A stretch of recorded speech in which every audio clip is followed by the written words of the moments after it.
Bonsoir à toutes et à tous, bienvenue dans cette nouvelle vidéo ASMR où ce soir on va parler un petit peu gaming parce que pour ceux qui ne le savent pas, j'ai une chaîne principale qui est basée, qui plutôt était basée sur du gaming, qui a bientôt 1000 abonnés et voilà, je voulais ce soir vous parler un petit peu de gaming et vous présenter mes jeux sur la PlayStation 4. Voilà, donc c'est un petit top 5, top 6 de mes meilleurs jeux sur la PlayStation 4. Donc ce soir on va retrouver du tapping, je pense, avec ici les jeux que je vais vous présenter un par un. Ils sont classés dans l'ordre de ceux que j'aime le moins à ceux que j'aime le plus. Donc vous verrez mon classement et mon jeu préféré un petit peu plus tard. Et on va retrouver également du tapping sur ma manette. Manette de marque Burn. Voilà. Avec bien évidemment les palettes. Voilà. On va commencer tout de suite par le jeu en bas de mon classement. Alors c'est pas forcément mon classement puisqu'il y a des jeux que j'aurais voulu avoir que je n'ai pas eu. Donc c'est uniquement à l'heure actuelle les jeux que je possède sur la PS4, c'est-à-dire que je possède seulement 6 jeux, puisque tout le reste ça va être sur mon PC. Voilà. Alors le premier jeu c'est, pour ceux qui connaissent, Mirror Edge. Alors Mirror Edge, je vais vous expliquer un petit peu, c'est tout simplement un jeu basé sur du combat et du parcours en vue FPS.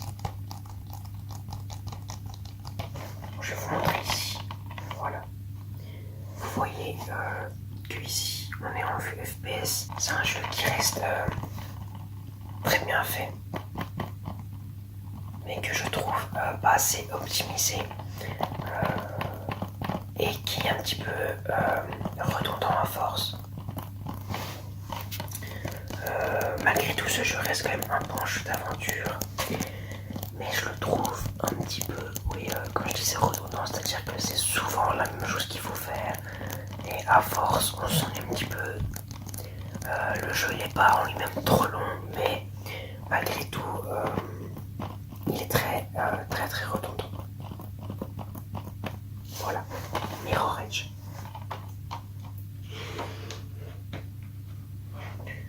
En jeu numéro 2, on va retrouver un jeu que vous connaissez, un jeu oui, numéro 2, ou plutôt numéro 5. On va retrouver un jeu que vous connaissez sans doute tous. Pour les gamers, c'est Call of Duty Black Ops 4. Voilà, que j'ai placé en quatrième, oui, cinquième position plutôt. Alors je dis quatrième parce que vous allez voir que top 1, top 2, c'est à peu près la même chose. Donc voilà. Call of Duty Black Ops 4 qui est, je trouve, malgré ce que la communauté en pense, un jeu qui est quand même réussi. Il y a du contenu, mais ce qui manque pour moi c'est la campagne. Alors les gens qui jouent à Black Ops 4, ou plutôt les joueurs, ils sont souvent axés sur le multijoueur et le zombie. Mais c'est vrai que moi j'aime beaucoup quand même faire une campagne. Je trouve ça important, mine de rien, d'avoir quand même une campagne. Et de pouvoir tout simplement faire un petit mode campagne comme on a fait sur Black Ops 2 par exemple. Voilà. Après, j'ai pas du tout joué à leur Battle Royale. On en a pas assez parlé, je trouve. Et il m'attire pas du tout comparé à un Fortnite par exemple. Donc voilà, j'ai mis en cinquième position le Call of Duty Black Ops 4. Mais de rien, ça reste quand même un jeu que je trouve réussi.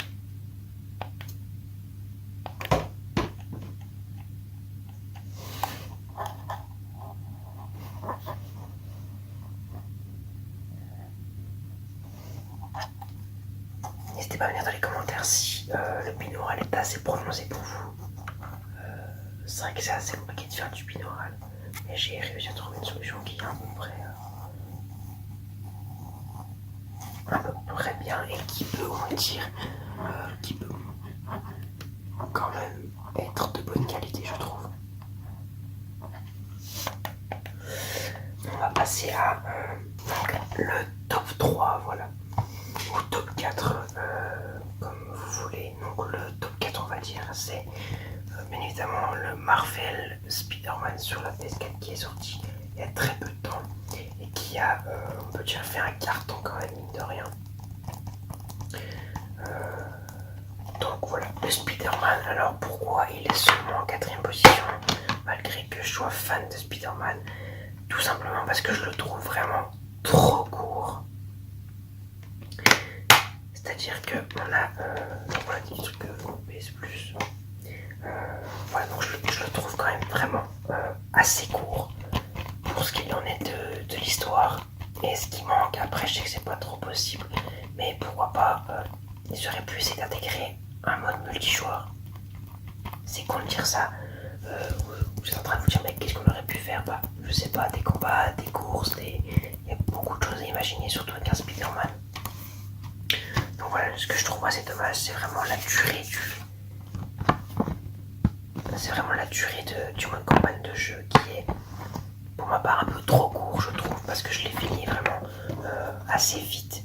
Alors à 100%, après on a des petites quêtes, mais c'est vrai que les quêtes, ça n'a rien à voir avec le mode histoire principal, qui lui par contre le mode histoire est génial pour moi, je trouve. Donc voilà, 4ème position, ça sera Spider-Man, Marvel Spider-Man.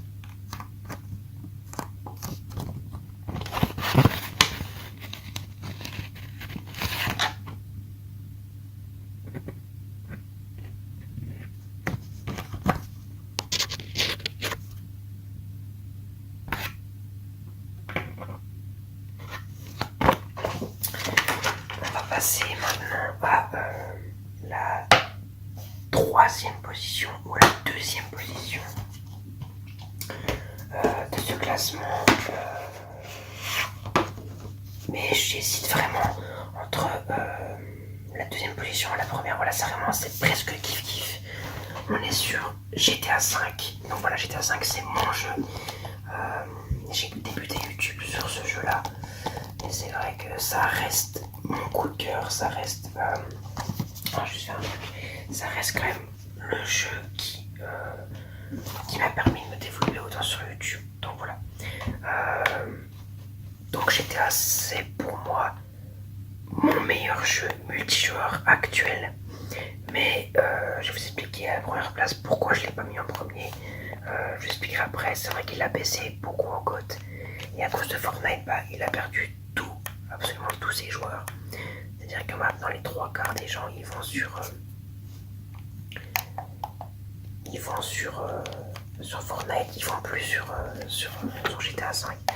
Donc c'est vrai que c'est absolument très dommage qu'il n'y ait plus beaucoup de monde sur GTA V parce que c'est quand même pour moi le best jeu à l'heure actuelle en multijoueur. Il n'y en a aucun qui peut le dépasser ou même arriver à sa cheville. Donc voilà, pour moi c'est mon coup de cœur et mon gros jeu, mais je ne l'ai pas en première position parce qu'en première position ou en deuxième et première, j'ai mis les Uncharted. Voilà, donc Uncharted. Donc j'ai mis en deuxième position celui-ci et en premier la trilogie. Parce que voilà, pour moi c'est mon jeu d'aventure, le meilleur jeu d'aventure que je trouve. L'histoire, je m'y suis accroché beaucoup depuis le premier. Ici, le deuxième, pareil, j'ai adoré. Le troisième, il était encore mieux que les deux autres. Et le quatrième, voilà, c'est vraiment une fin parfaite. Donc dommage qu'il n'y aura pas de 5e opus. Enfin, il y en a eu un, mais il n'était pas avec Nathan Drake. Et pour moi, Nathan Drake, voilà, c'est un Uncharted sans Nathan Drake, c'est pas Uncharted. C'est comme jouer à FIFA sans ballon, c'est pas jouer à FIFA. Donc voilà, pour moi, je l'ai même pas acheté parce que je trouve qu'il rentre pas dans les codes d'Uncharted. Puisqu'on n'a pas de Nathan Drake, alors ils sont ni dessus, ni tout ça. Donc voilà. c'est vraiment le jeu coup de cœur en mode aventure et mode histoire que j'ai préféré, avec ici un mode multijoueur qui est aussi excellent, mais qui pour moi est sous-coté. On n'en parle pas assez de ce mode. On n'en parle pas assez pour moi de ce mode multijoueur qui a fait ses preuves et qui pour moi est quand même génial, malgré qu'il n'y ait pas assez de contenu. Ouais, je vous montre le CD. Malgré qu'il n'y ait pas assez de contenu mis à jour, tout ça. Ça reste quand même pour moi un jeu qui est, je trouve, vraiment excellent. Je vais vous montrer le CD. Donc voilà. Nathan Drake Collection ici et une sortie de carte de CFCND ici. Voilà. Donc c'est vrai que je suis assez dégoûté de l'avancée de GTA, c'est-à-dire que là il est en train de tout simplement s'éteindre, malgré qu'il continue les mises à jour sur le jeu. On voit bien que il n'y a pas la même communauté qui suit derrière et c'est vraiment trop dommage parce que ça reste pour moi le meilleur jeu online à l'heure actuelle. Et même au niveau histoire, l'histoire est ouf et hyper longue. Donc ça reste quand même mon top podium, malgré que j'ai mis en deuxième position parce que Uncharted, c'est vrai qu'il a pris une grande place dans mes jeux. Je vais une étagère consacrée à Uncharted parce que voilà, c'est vraiment un jeu que j'ai beaucoup kiffé également. Mais j'ai passé les 3/4 de mon temps de gamer sur GTA 5. Voilà. Donc voilà mon podium, je vais vous le redire vite fait. Donc on a Mirror Edge en 6ème position. On va avoir Call of Duty Black Ops 4 pardon, en 5ème position. Marvel Spider-Man en 4ème position. On va avoir Uncharted 4 en 3ème position. Uncharted Nathan Drake Collection, on va dire, en 2ème. Et GTA 5 en 1ère position. Malgré que les deux soient à peu près au même niveau, on va dire. Voilà. On va se laisser un petit peu